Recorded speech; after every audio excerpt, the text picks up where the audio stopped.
கிறிஸ்துவுக்குள் அன்பானவர்களே, ரோமர் 12 அதிகாரம் 2 வசனம் இப்படியாக சொல்கிறது, நீங்கள் இந்த பிரபஞ்சத்திற்கு ஒத்த வேஷம் தெரியாமல் தேவனுடைய நன்மையும் பிரியமும் பரிபூர்ணமான சித்தம் இன்னதென்று பகுத்தறியத்தக்கதாக உங்கள் மனம் புதிதாகிறதுனாலே மறுரூபமாகுங்கள் என்று சொல்லி ஒரு அருமையான வேத வசனம் இந்த இடத்துல சொல்லப்பட்டிருக்கு. இந்த பிரபஞ்சத்திற்கு ஒத்த வேஷம் தெரியாமல் என்று சொல்லி, ஆனாலும் கூட நம்முடைய வாழ்க்கையிலே இந்த பிரபஞ்சத்துக்கு ஒத்த வேஷம் தரிக்கும்படி பிசாசானவன் தந்திரமாய் நம்முடைய வாழ்க்கையிலே கிரியை செய்வான் என்பதை நாம் பார்க்கிறோம். வேதத்திலே பார்வோன் குறித்து வாசிக்கும் போது யாத்திராம் 8 அதிகாரம் 25 சொல்லப்பட்டிருக்கு.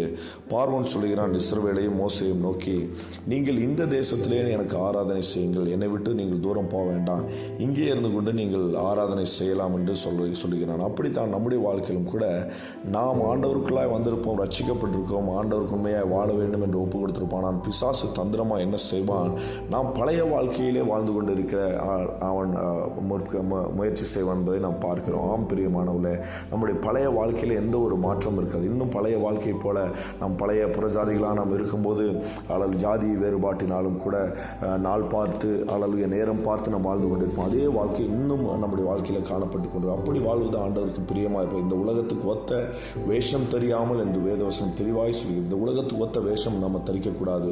ஆண்டவருக்கென்று ஒரு பிரித்தெடுக்கப்பட்ட ஒரு ஊழியத்தை, பிரித்தெடுக்கப்பட்ட ஒரு வாழ்க்கையை செய்ய நாம் அழைக்கப்பட்டிருக்கிறோம் என்பதை நாம் உணர்ந்து அப்பேற்பட்ட ஒரு வாழ்க்கைக்குள்ளாய் நம்ம அர்ப்பணிக்க வேண்டும் என்று வேதவசனம் சொல்கிறது. அது மாத்திரமல்ல, சில இடங்களில் நம் ஞானஸ்தானம் எடுத்திருப்போம், ஆனால் ஞானஸ்தானத்துக்கு எதிரான சபையிலே நாம் இருந்து கொண்டு இருப்போம். அப்பேற்பட்ட உபதேசத்துக்கு எதிரான அளவுடைய சத்தியத்திலே வாழ்ந்து கொண்டு ஆண்டவருக்கு பிரியமாக இருப்போம் என்பது ஆண்டவருக்கு பிரியமாக இருப்போம். இப்பேற்பட்ட தந்திரங்களினாலே பிசாசானவன் நம்மை வஞ்சிப்பான் என்பதை நாம் அறிந்திருக்கிறோம். அதனால இந்த கால வேளையிலே நாம் இந்த உலகத்துக்கு ஒத்த வேஷம் தெரியாமல் ஆண்டவருக்கு பிரியமாய் வாழ நாமே ஆண்டவர் சமூகத்தில் முழுமையாக ஒப்புக்கொடுப்போம். பிசாசின் தந்திரங்கள் சகலவற்றையும் எதிர்க்கவளாய் மாறி ஆண்டவர் சமூகத்தில் முழுமையாக நம்ம அர்ப்பணித்து உலகத்துக்கு ஒத்த வேஷம் தெரியாமல் ஆண்டவருக்கு பிரியமான ஒரு காரியத்திலே நாம் வாழ்ந்து கர்த்தருடைய நாமத்தை மேம்படுத்துவோம் என்று சொல்லி என் வார்த்தைகளை சுருக்கிறேன். கர்த்தர் தாமே இந்த வார்த்தைகளை கொண்டு உண்மை ஆசீர்வதிப்பாராக. ஆமென்.